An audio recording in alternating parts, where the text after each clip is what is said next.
Z vpisom na Arthouse sem začela raziskovati naravne oblike. Že v teh nalogah, ki sem jih delala, so se pojavljale podobne oblike in Juta, ki je tako ali pa tako moja spremljevalka že skoraj od začetka mojega likovnega ustvarjanja. In se mi zdi, da je bilo naravno se odločiti za naravno. Že od mladih let, od osnovne šole, so se mi po glavi podile te oblike, ki smo jih videli pod mikroskopom. Celice, mitohondriji, amebe. In takrat, tik pred koncem, tik pred diplomo, sem se odločila, da če bom šla na magisterij, da bo to prišlo v poštev, da bo to. Tisto, kar bom jaz naredila, bo v vezi z biologijo, v vezi z naravo, neko posnemanje, ampak ne čisto tako, posnemanje bolj abstraktno.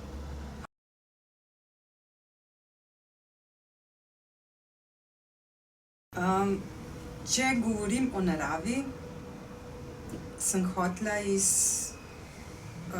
instalacijo narediti iz naravnih materialov. Ker mi je Juta zelo blizu, ker jo uporabljam že skoraj moje celoživljenjsko, slikarsko življenjsko obdobje, je bilo skoraj normalno, da naredim z Jute. Všeč mi je, ker je grob material, ampak kljub temu z njega lahko izvabiš mehke oblike. S tem, ko sem vlekla niti ven, v polkrožnih ali krožnih oblikah, sem dobila to mehkobo narave. To prispodobo narave skoraj. Kljub vsemu, da so nekje, da se križajo pod pravim kotom nitke, ker je pač tako tkanje, to ne moti in še vedno ostaja naravno.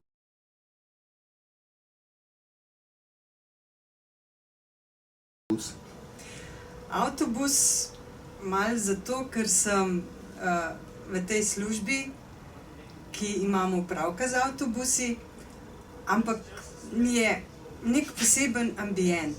V tem nenaravnem okolju, pravzaprav smo ga ljudje ustvarili s svojimi rokami, ampak je kljub vsemu umeten, vsaj za moj okus je nek tak izumetničen umeten, in sem hotela v ta avtobus pripeljati nekaj narave. To se mi je zdelo tako, če bi ga postavili v en gozd in bi ga tam pustili eno leto, mogoče nekje razbili kakšno steklo in bi skozi ta stekla narava prodirala v ta avtobus. In na tak način sem si jaz prezamislila tole mojo magistrsko nalogo. Prodiranje narave v avtobus. Žive narave v neživ.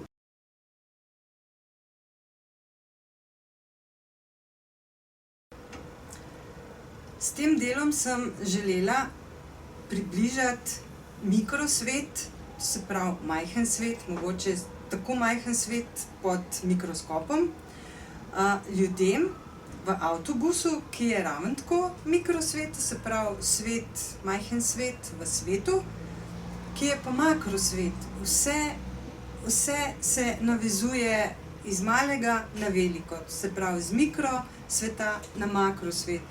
Vsi smo del nečesa večjega. Avtobus je del mesta Ljubljane, je prevozno sredstvo za nekatere in ga koristijo v namen za prevoz, ampak jaz sem želela, da ob tem še občutijo naravo. Njen najmanjši delček, atom, molekulo, tisto, kar so se mogoče zapomnili od osnovne šole, ki so to videli pod mikroskopom, če ne drugega v knjigah, v biologiji. Verjetno se jim je to toliko vtisnilo v spomin, da so si te oblike hitro priklicali iz spomina in so rekli, aha, tole je pa nekaj iz narave.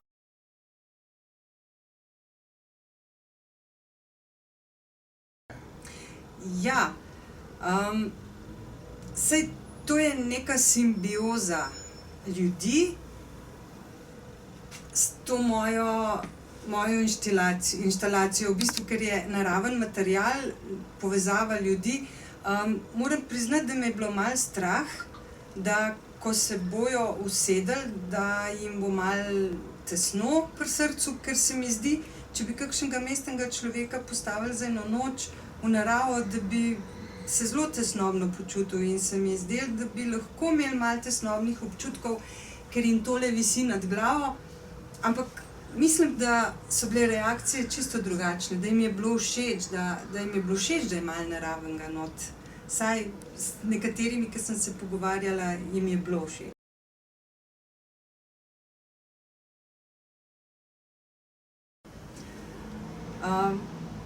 Ko sem se odločila za avtobus, da bom inštalacijo naredila v njem, sem se zavedala, da moram poskrbeti za varnost potnikov.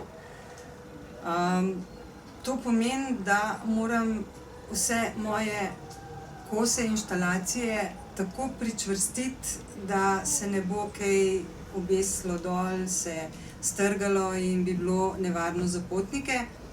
In sem zelo vesela, da so ljudje to umetnost sprejeli tako, kot je treba, da se je niso dotikali, da je niso vlekli dol in je v bistvu ostala nedotaknjena do danes, vseh 5 dni.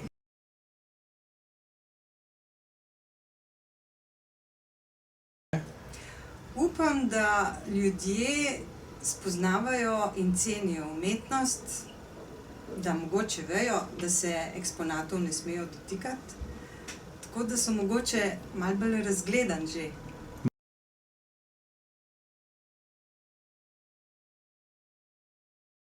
Vsekakor bom ostala pri Juti.